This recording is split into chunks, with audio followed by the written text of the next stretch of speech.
Swayam Prabha. Digital India. Educated India.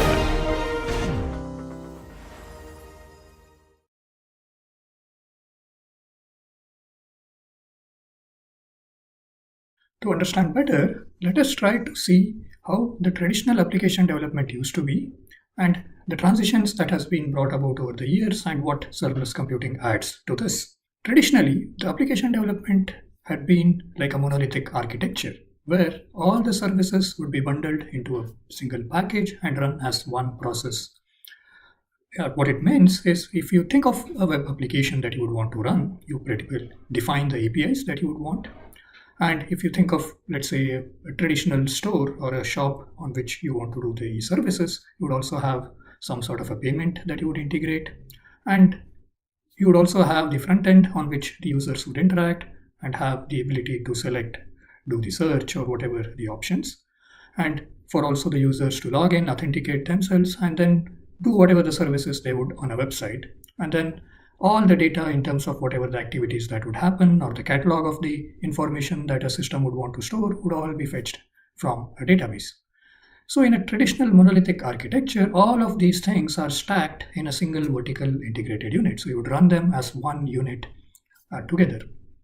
And what this means is that the way the users would interact, the front end is tightly coupled with the way you will have your backend, that's the business logic where it would run, and also the database that would typically run.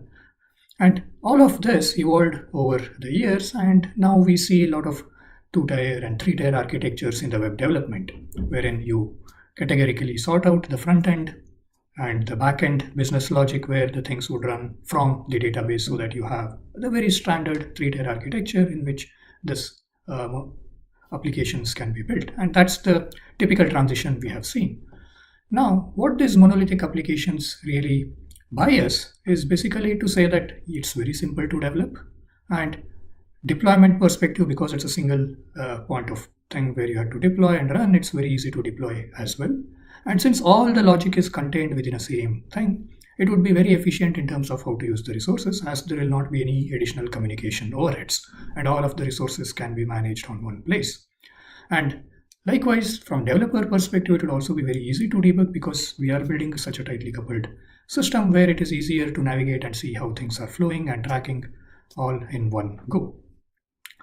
But they bring in a lot of issues, especially when it comes to handling the failures, because now if one of the unit fails, the entire system fails. So there is no way that we can isolate the failures, because everything is tightly coupled and integrated as single business logic, single front end, all of this in one place and one application. And this also means that it is going to have very poor modularity. That means the teams, if they have to work on different things together, it makes it more difficult to again reassess, integrate all of them. Hence, they lack the modularity aspect.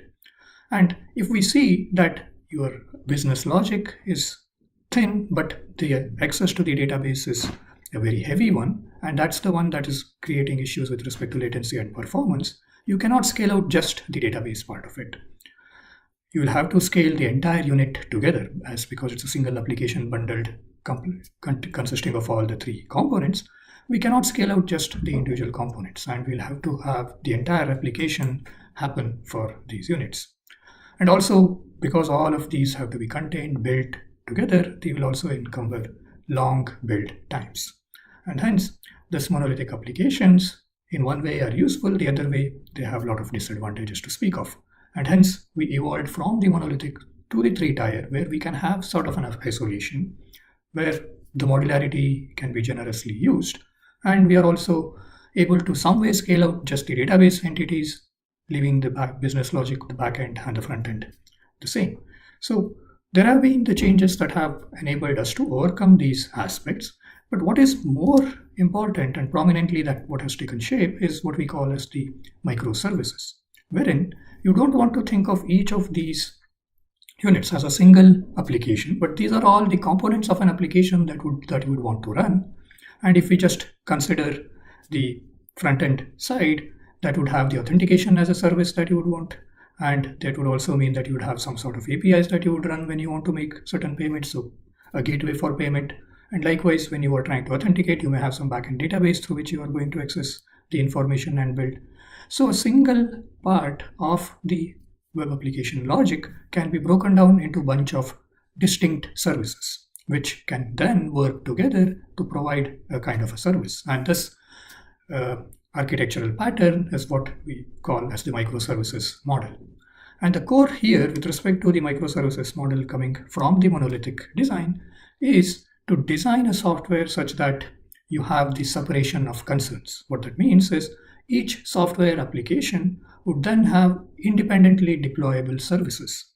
So what we are essentially trying to do now on the software is to decouple all the concerns and componentize such concerns into one service and call that as a very microservice. So a bunch of microservices would then provide what we see as a single service.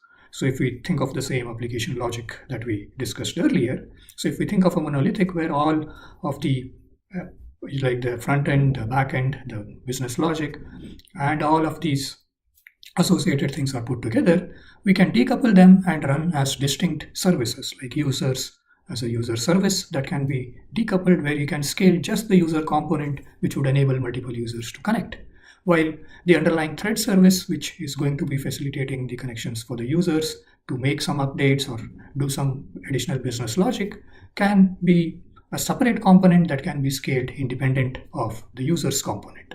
And likewise, if there are any post services that you would want to add, like typically when you tweet or when you go to Facebook and add some note or a message, all of these posts can be handled by a different component in itself. And that's where the essence of microservices to scale each of these components to work in a distinct fashion and to scale these separately helps build more robust microservices. So if you think of what we just discussed as microservice versus monolithic architecture, we can build the business logic as a bunch of microservices. You can build the application database as the units that can be independently sharded or built so that you are able to access distinct databases for each of these services. So we can decouple the need for using the same application database for all the services. So each service may have its own kind of a database that it sees fit, because sometimes you may want the relational database, sometimes you may want a NoSQL database, sometimes you would rather have a graph database. So this decoupling ensures that you are able to match whatever the requirements that you need for a specific kind of a microservice and bundle them together to facilitate the same service that you would otherwise meet in the monolithic architecture. So the key benefits that we get is a selective scaling in terms of able to scale up or scale down the services independently. And when I mean scale up or scale down, the resources that you would want to allocate for such a service can be added, or that is scale up when we want to say that we want to increase the memory size or increase the number of CPU cores that are allocated for a particular service. This can be considered as a scale up and scale down. Second, we could also scale out and scale in the components. By that, what I mean is if I had a microservice for users, I could replicate these n instances of that so that now we are able to scale out these services into multiple of the instances that can work together.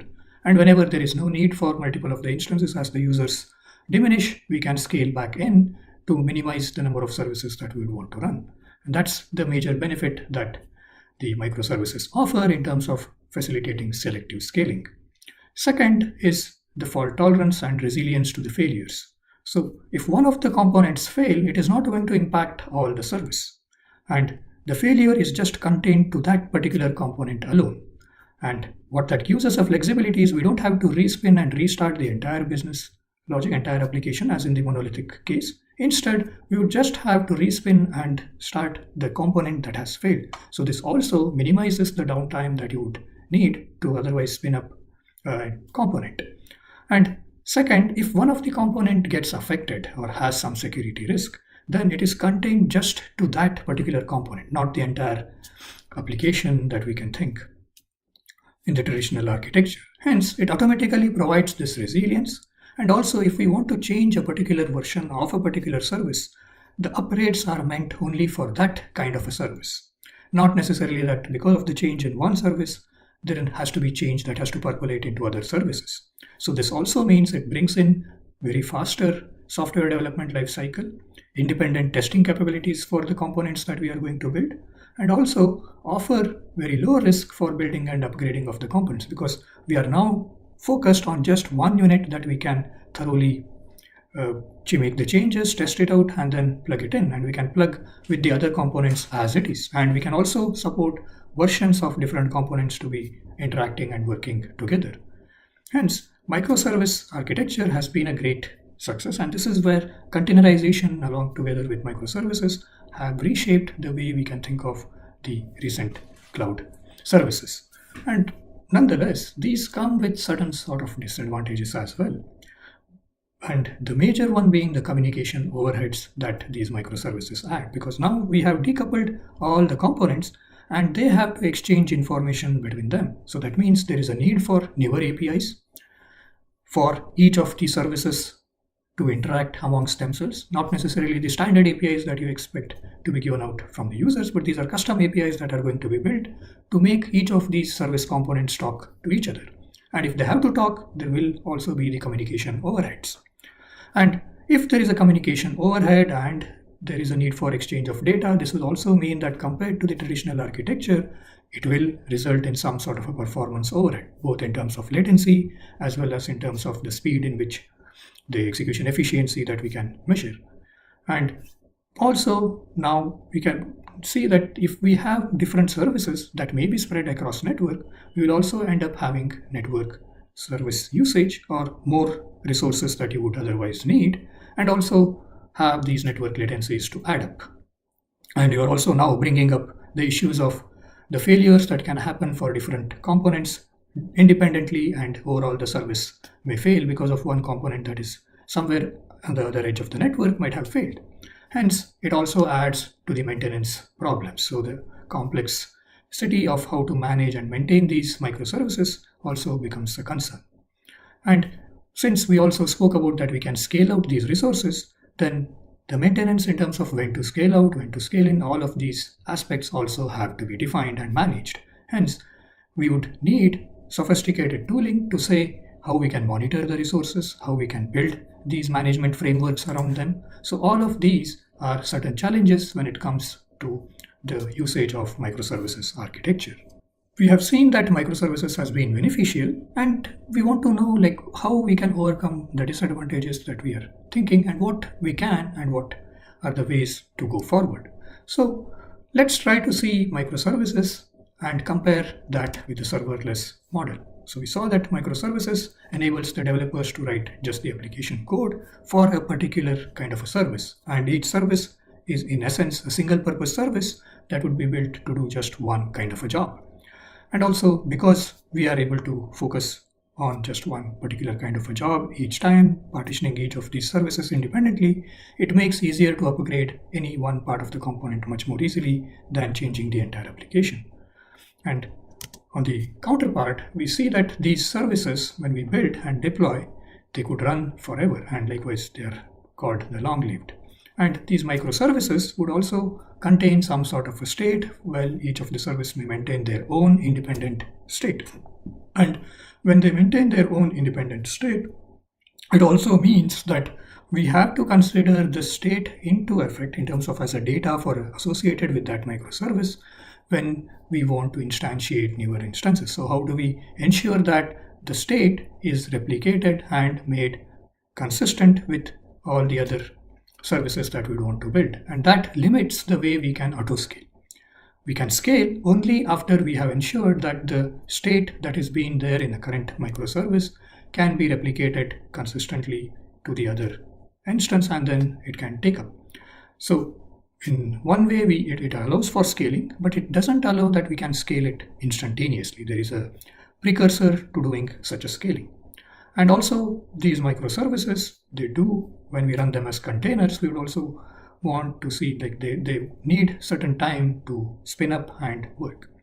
So if we have these kind of the aspects and what we can work through to ensure that we can retain the benefits that we get and try to fill the gaps in the microservices so that we get a better model. And that's what the serverless tries to do, wherein it retains the key aspects, the beneficial aspects of the microservices, while it tries to patch or try to work around some of the aspects that we see as unfit from the microservices point of view.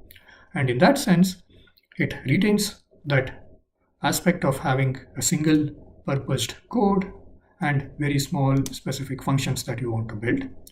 And instead of making them long-lived, the principle of serverless is to have short-lived functions. That means the service should only be working when necessary. And this short-lived concept also means that we are going to save a lot on the resource consumption that we would otherwise have. And when it comes to the user's point of view, you would not have to pay for the resources when you are not using them. And it also provides a flexibility to match and basically ensure that we are able to consolidate and run multiple of the services when possible, because each would run and take just the amount of resources they would need.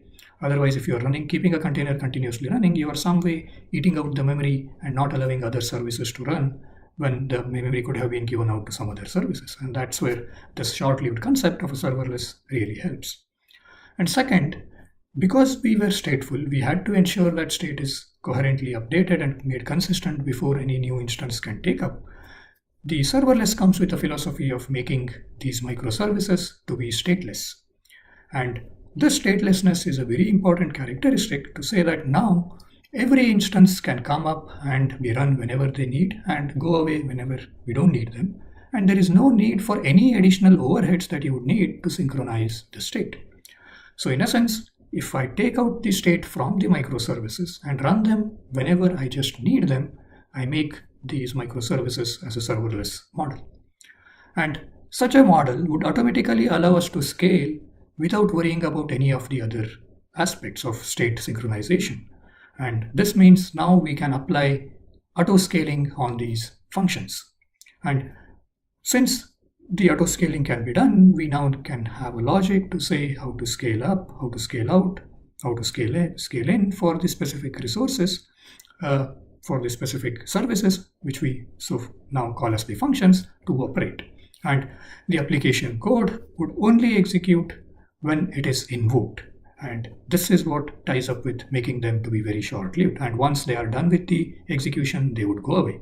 And all of these are the key principles of how the serverless, which tries to build on the microservices framework to add these potential benefits. And to build such a serverless framework, we need to understand then what are the key components. The first is the API gateway.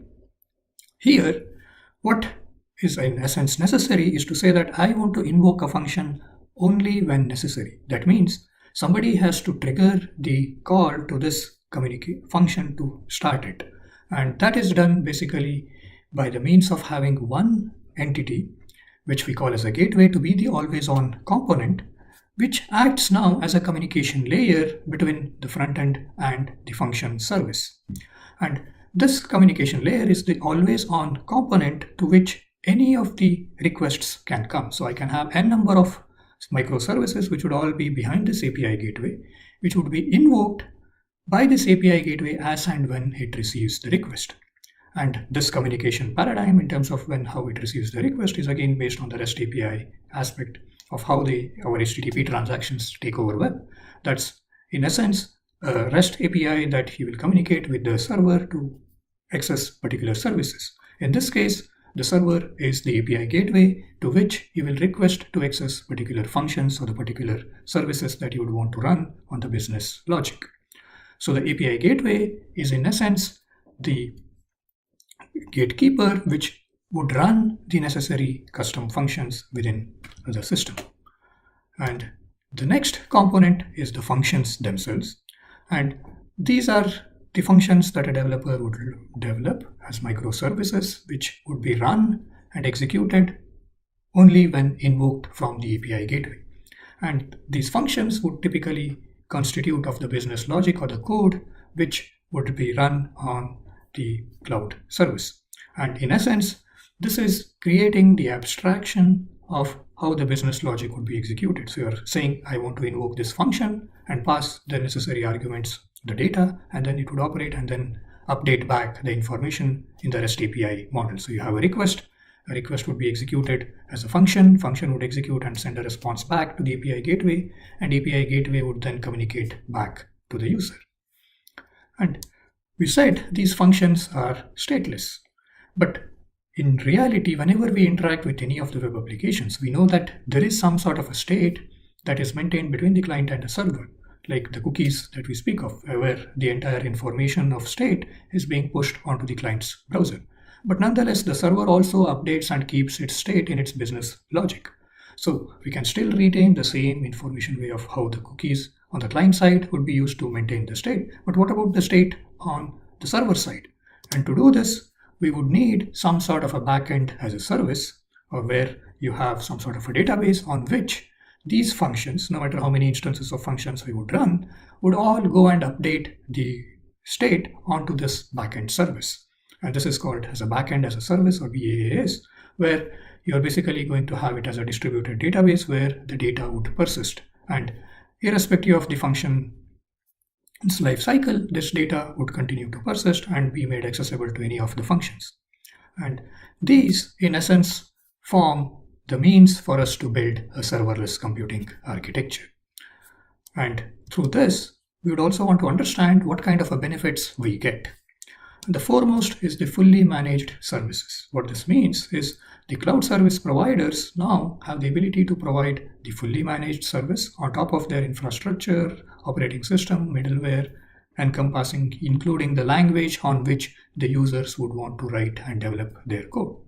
So we can see this in essence similar to what a software as a service provides, but unlike where the entire software is also going to be governed and dictated by the cloud service provider, here the flexibility is given for the users and developers to develop their own software and deploy that as a service on top of this framework.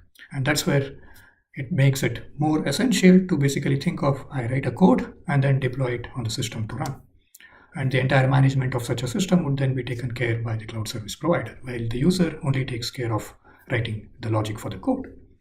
Second, this model is basically what we call as an event-driven system, wherein the functions, even when I deploy, doesn't mean that it is up and running all the time. It is going to be triggered or invoked only when there is an event that necessitates that function to be run. And different cloud services and applications that essentially require the trigger for such an event to be generated have to be built around when we want to have these serverless functions supported. And we'll see, like in Amazon, in the Google Cloud Functions, Azure, all the frameworks try to build this event-driven system in trying to facilitate the user to write the serverless functions. Third is the auto-scale model. In terms of having, all we can say is we can scale out to infinite number of the functions that we can run, and we can scale in to as low as 0 functions that would be on at any given time. That means it gives the full width of 0 to infinite scalability.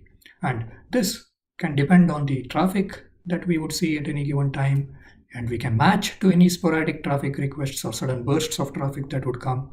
And this horizontal and elastic scaling would then be managed completely even by the cloud service providers, and the user would only have a choice to say at the reasons of how to set up the scaling, what is the limit, if any, because of the cost constraints that you would want to consider in building such an auto-scale framework. Next is also the availability aspect, because now a failure of one function doesn't mean that service has gone down. I can respawn the function again or create a function instances as and how many we want. We can even run replicated functions that would run, and while one would work, the other can also work in redundant model and build the same services. So overall, this ensures that we are going to get better availability and fault tolerance aspects with the serverless. And as we said, from the serverless, they are invoked on an event and would run for the time that they would need and then go away. That means the usage of such serverless functions is confined to the time that they are going to be executed. So the payment perspective, you would also consume the resources in a limited time, and you can pay for only the duration of the execution of a function rather than having to pay for the VMs that you would otherwise keep running all the time, or the containers that would just keep running all the time without having to do any active work. And this is again a major incentive in terms of how it cuts down on the cost. Nonetheless, this was debated heavily whether it is really helping or not, because different cloud service providers would use this as a choice to say this is a better fit. But in terms of the charge, maybe they are charging you more. Maybe the benefits that a user may see for running large or long instances may not be really adequate to say that it is beneficial. But this was something as a research many of the papers worked on and see which is better, whether platform as a service or the serverless, what are the cost overheads, constraints. But all of these in essence point to maybe there is a need to how we build the economic model around the pay aspect of serverless functions. But the whole concept of pay as you go is a very clear and a nice means to say that you would need to pay only when you are accessing particular resources or services in a given cloud, rather than paying for just renting out certain things in the cloud. And also, when it comes to the management from a developer point of view, in terms of the life cycle of software development, you would want to have the means to build the infrastructure where you are able to have better DevOps. And that means less of the overheads in doing the DevOps for managing these cloud services. And serverless helps a lot in terms of alleviating the infrastructure management first, because now you are only concerned about the code that you would want to build. And the entire infrastructure management is now going to be taken care by the cloud service provider. So the better energy focus can be on like how to build the better debugging testing of just the code component that we will be building. Hence, this aids directly to the less of DevOps. So to give a perspective, let's think of like you have a long task that you want to run on a cloud. Let's say 1 hour long task, but in essence, it is basically accumulation of very small tasks that you could do. And if I had a monolith, you would need 1 hour to build such a task and execute it to completion. Now, if I had built them as microservices of independent aspects that can run, and if I can further build those as independently scalable tasks, then each task, if it takes just around 10 seconds, a 1 hour long task would mean that you have 360 of such tasks to complete. And with functions, if I'm able to scale out to 360 functions while my resources support, then I can execute the same in just about 10 seconds. And that's the benefit that you get as long as there are no constraints with respect to how the scale out can happen. We can scale out to as much as possible to minimize on the latency to provide better SLOs and meet the client QoE requirements. All of these can be achieved by serverless model. Nonetheless, they have certain limitations. One, like as we said, the functions cannot have any state associated with them. And if at all there is a need for state, they have to be offloaded to the backend database. And what that means, if your function is going to be repeatedly accessing certain kind of a state and having multiple states to deal with, you will have a lot more communication overheads in terms of communicating with the backend database, exchanging the state information back and forth. Second is about the vendor lock-in that you may end up having, because we said when you build a serverless function, it requires certain runtime support that you would want. It requires the API gateway which is going to trigger and run this function, and you would also need the backend database that you would want to communicate and work. So how these event sources can be plugged for a function? What is the trigger point through which you are going to come up? All of these are in some way customized and custom for typical cloud service providers. Like Amazon Lambda, you may have different event trigger mechanisms. In the Google, you may end up having different event triggers, and likewise in Microsoft Azure and other cloud service providers. And what this vendor lock-in in such aspect means, if I deployed my code on Amazon Lambda and it is using SNS or other kind of a service, now when I try to migrate to the Google or Microsoft Azure, I have to readapt the SNS service to the corresponding service that a Google or Microsoft offers. In terms of, it could be the mail service, it could be the notification services, any of them. So in a sense, the decoupling of the function with respect to the entire set of services, but now the coupling with respect to the vendor specific APIs. This is where the challenges may start to creep in. And third is the troubleshooting issues, because what we see is we have a lot of the functions that you can deploy, but when the things have to run, if there is a concern somewhere in the API gateway, the function is completely going to remain agnostic to what's going on in the API gateway. And if there is some bug in the API gateway in terms of how the data is going to be transformed and provided to the function, it may become very difficult to debug and say where the problems lie. And likewise, when the databases are going to be updated or any custom vendor specific services are going to be used, all of these are in essence independent components, and this integration of several of these components can also create barriers or troubles in terms of trying to troubleshoot where the things are going wrong, because things in isolation might be working fine, but things in integration may not. And that's where also this is again another technical as well as a research challenge to say how do we build the tools that can help better troubleshoot these serverless functions. And next is about the resource limits that we spoke of. Like we said, we can scale infinitely, but in real world, it is not going to be possible at all. You always have the limits in terms of how much memory you have in your system, how many CPU cores that you have, what's the disk storage that you have, and how many database connections that you can make with respect to backend. So all of these constraints are somewhere now hidden from the user point of view. So from the user point of view, you're building just the function. You can see how much time it takes for the function, what is the communication bandwidth requirements that it may have, or CPU usage requirements that it may have, or the memory requirements that it may have, but not have any specific control in terms of how to dictate these parameters themselves. Hence, the resource limits could be another major concern. And also when it speak of the cloud service providers where we are trying to run these functions, they are going to be run on a shared platform. So how do we ensure now for the security and privacy aspects of these functions? What is the guarantee that your function would not be run for someone else's services, and someone else's service may even try to corrupt your function? Like when it is invoked from some malicious user, maybe it would create some wrong side effects. So how do we build the security framework around these serverless functions is also an important aspect to look at. And like I mentioned earlier also about the cost, it's always a debatable aspect in terms of how different cloud service providers are charging and for what aspects. So at times it may work out better, but at times it may not. So what kind of a services really fit for the serverless, where it would not be an ideal fit, needs to be understood by the user before moving for these serverless applications. So let's try to see when that we should be going to serverless and when we should not be considering serverless as a model for deployment of the cloud services.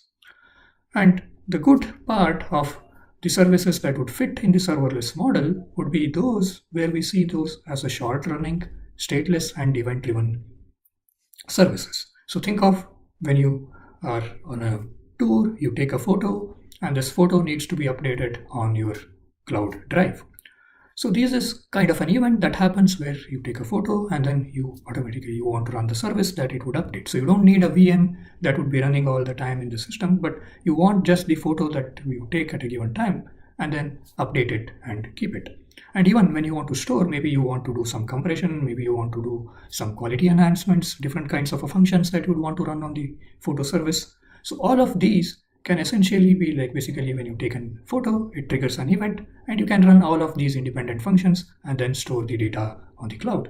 So such a application would readily fit as a best fit for the serverless model. So to consider in generality, like any kind of a microservice or any of the apps that have the mobile backends that you would want to build, and ML inference services. So you're looking for certain things and you want to find out what kind of an image that you captured, what kind of a data that you have. So ML inferencing, where it's run on an instance basis, which can scale as you need, or you want to have the bots that would have the chat bots that you would want to build in terms of how to communicate with the users. All of these, which are essentially event driven.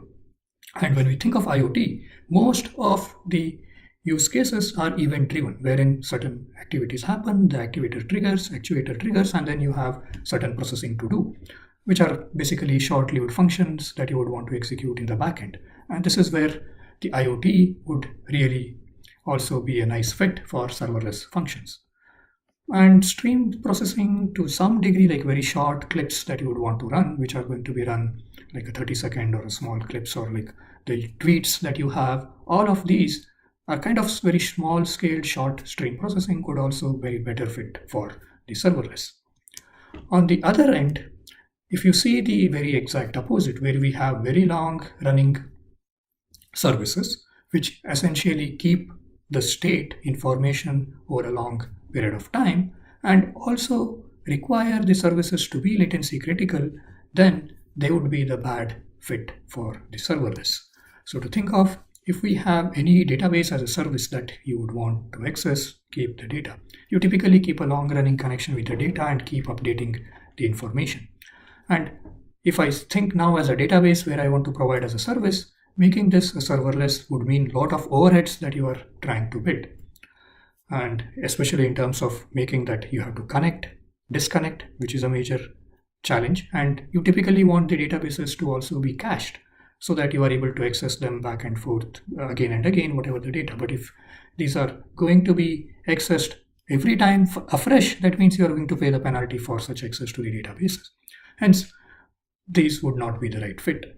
And we spoke earlier about inferencing, which are going to be done on an event basis. But when we think of training, there is a lot of information that goes back and forth in terms of what training parameters you are updating. And there is this back propagation that also happens. So there is a lot of communication involved in the training process. And these are typically run for hours together and days together for having these deep DNNs or deep learning models to be trained over a time. And hence, these would be also a bad fit if we think of these as applications for serverless.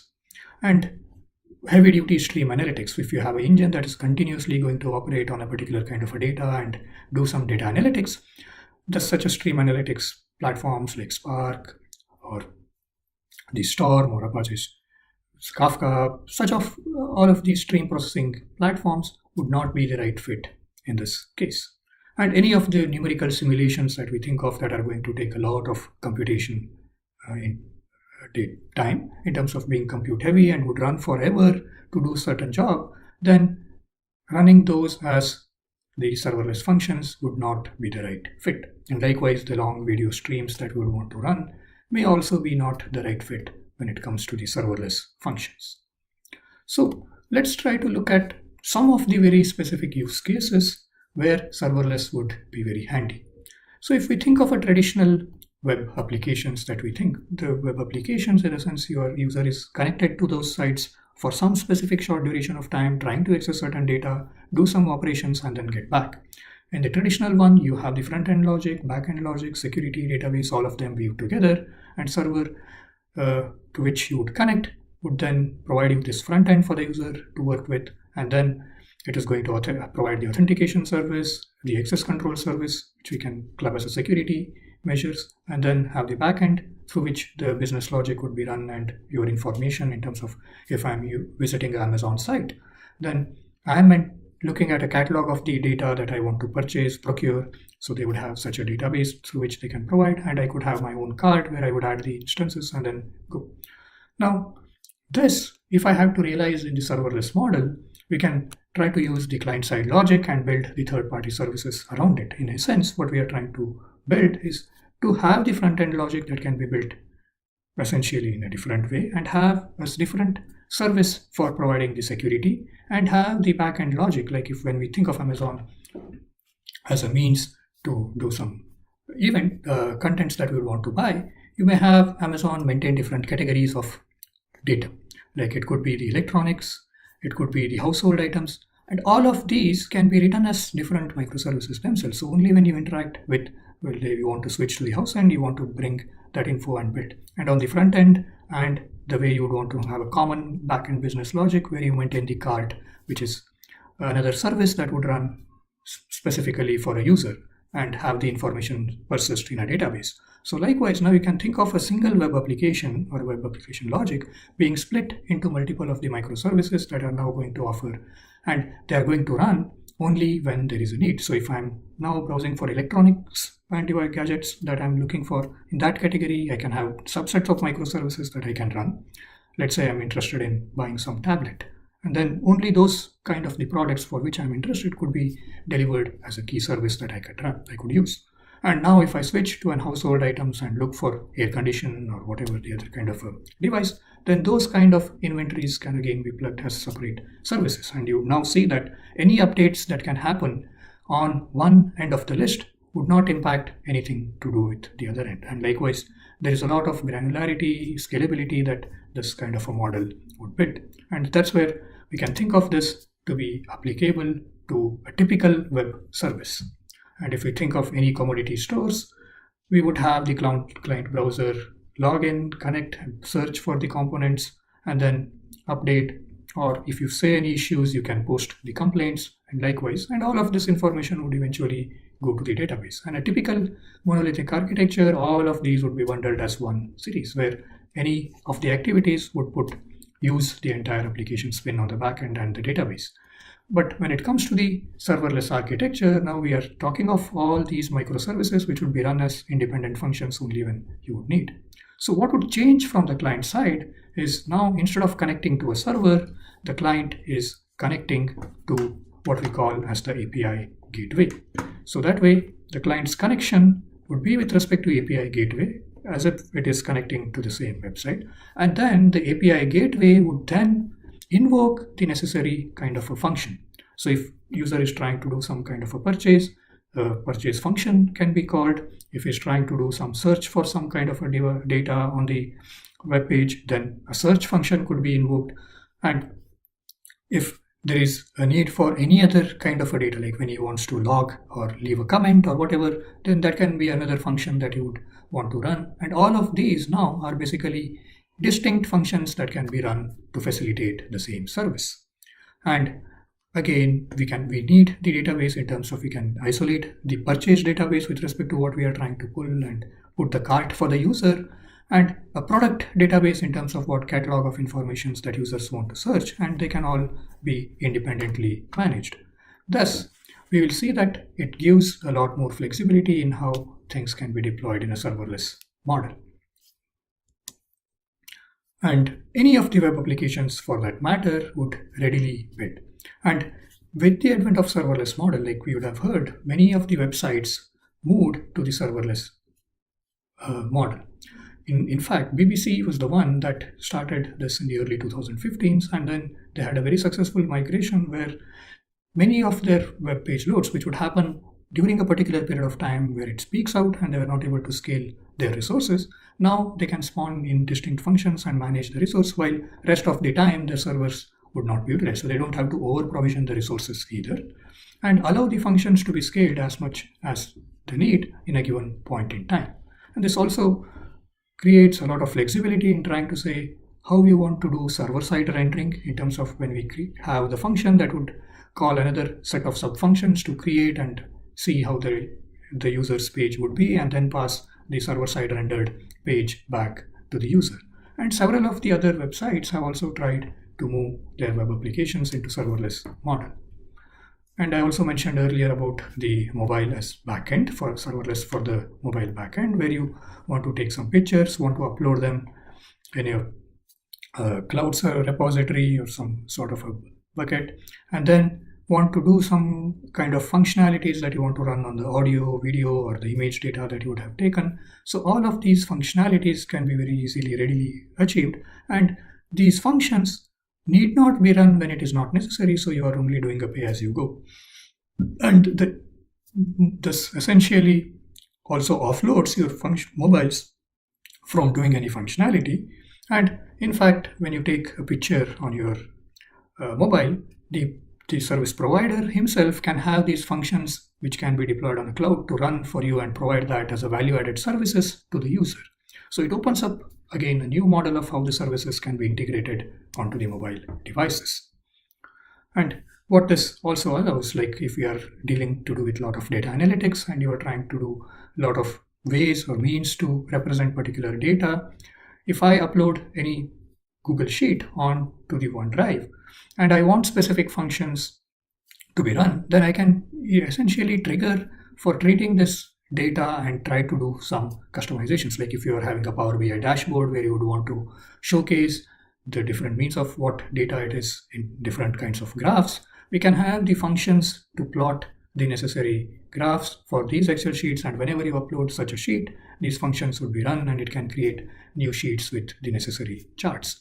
So any kind of a service where we see that there is a need to run specific functionality when a particular event occurs, and these are like a short-lived functions that you would want to run, serverless fits very well. And I also mentioned about the IoT backend, where like if you have some analytics that you want to run, where any of the IoT, whenever they trigger for a particular kind of an event, you would want to run those functions on behalf of those, accumulate the data, do certain processing, and then update. All of these functionalities can be readily achieved through this serverless model. So overall, now if we look at how this use cases and what are the key players in the serverless world, we see that Amazon, which has started its work as Amazon Lambda or AWS Lambda, the pioneers have a major share. And then the Google Cloud Functions and Microsoft Azure. And then there are several other players, including IBM, Iron.io, Serverless.com, who have also tried to build these services. And over the years, these numbers have been changing, but we can see that there has been already a lot of push in terms of how these serverless players, whom we can think of as the major cloud service providers, have all started to offer this serverless functions.